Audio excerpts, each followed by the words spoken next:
Buenos días, son las 7:10 de la mañana. Nos encontramos en este hotel rural que era una antigua fábrica de harina y estamos esperando a que venga algún recepcionista para que nos dé la llave para abrir la habitación donde guardamos las bicicletas.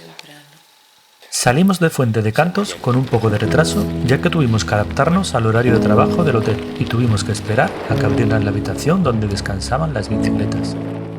La mañana se presentaba plácida para pedalear, sobre todo por el clima y por los primeros kilómetros de la ruta, que ofrecían un perfil descendente.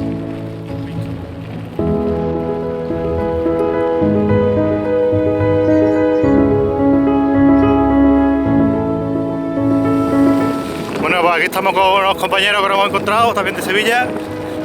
Tras Calzadilla de los Barros, coincidimos con una pareja de ciclistas sevillanos con los que disfrutamos parte del trayecto.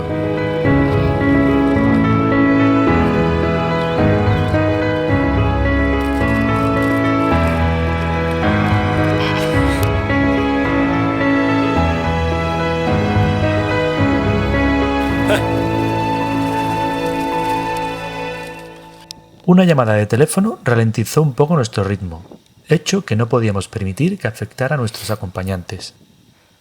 Venga, venga, ánimo, ánimo. Pica, ¿eh? Venga. Vamos, vamos. Ahí, ahí. Hasta ahora. Seguro que tarde o temprano volveríamos a cruzarnos con ellos.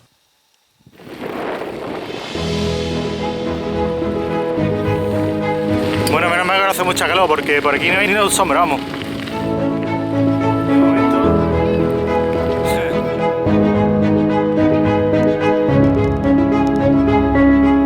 La siguiente población a nuestro paso sería Puebla de Sancho Pérez, en la que apreciamos la iglesia parroquial de Santa Lucía, construida en el siglo XVI aprovechando los cimientos de una iglesia anterior de estilo mudéjar. En esta localidad quisimos sacar partido del ayuntamiento estampando su sello en nuestra credencial. Ya sí que entramos en Zafra por la periferia. Varios kilómetros después, entramos en la localidad de Zafra, declarada en 1965 Conjunto Histórico-Artístico de Interés Nacional.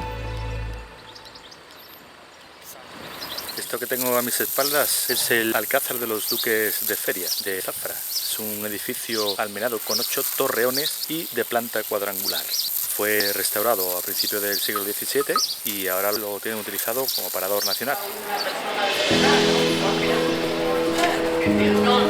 Además del Alcázar, tuvimos la ocasión de cruzar por la Plaza Grande, usada antiguamente como cementerio, y cuyos soportales se construyeron en el siglo XV para facilitar el tránsito de comerciantes. Plaza Grande de Zafra. También, a la salida de la población, divisamos la Torre de San Francisco, que pertenecía a un convento del siglo XV. A partir de aquí, el perfil asciende hasta la Sierra de San Cristóbal para luego empezar a descender a la siguiente población, Los Santos de Maimona.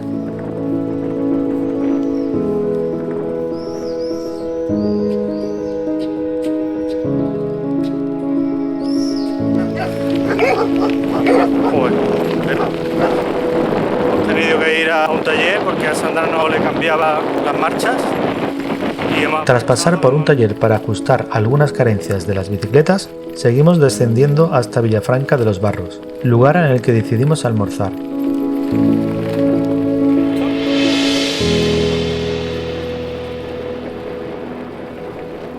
venga, coño. Pedazo de gazpachón. Voy a lavar las manos, ¿no? Antes de abandonar esta localidad, hicimos una visita a la iglesia parroquial de Nuestra Señora del Valle, del siglo XVI, en la que destaca su Puerta del Perdón de estilo gótico flamígero. También contemplamos la ermita de la Virgen Coronada de finales del siglo XV. Nos disponemos a salir ahora de Villafranca de los Barros a las 5 de la tarde. A ver. Al abandonar Villafranca de los Barros, afrontamos una extensa planicie llena de viñedos hasta donde alcanza nuestra vista, y que en ocasiones puede llegar a resultar hipnótica.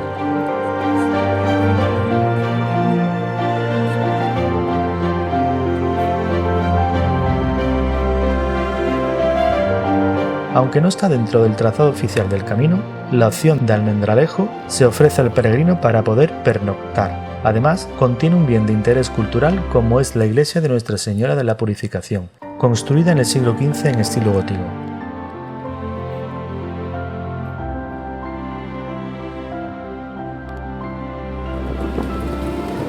Esta es la ruta del colesterol de Almendralejo. Debido a que la noche se nos iba a echar encima, decidimos llegar a Torremejía por la vía rápida, es decir, tomando la Nacional 630. Ya estamos en Torremejía.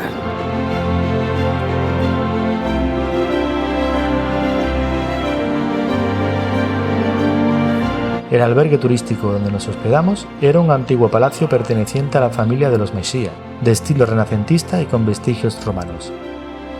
Unos vestigios que serían más gloriosos en la jornada siguiente, cuando visitásemos Mérida.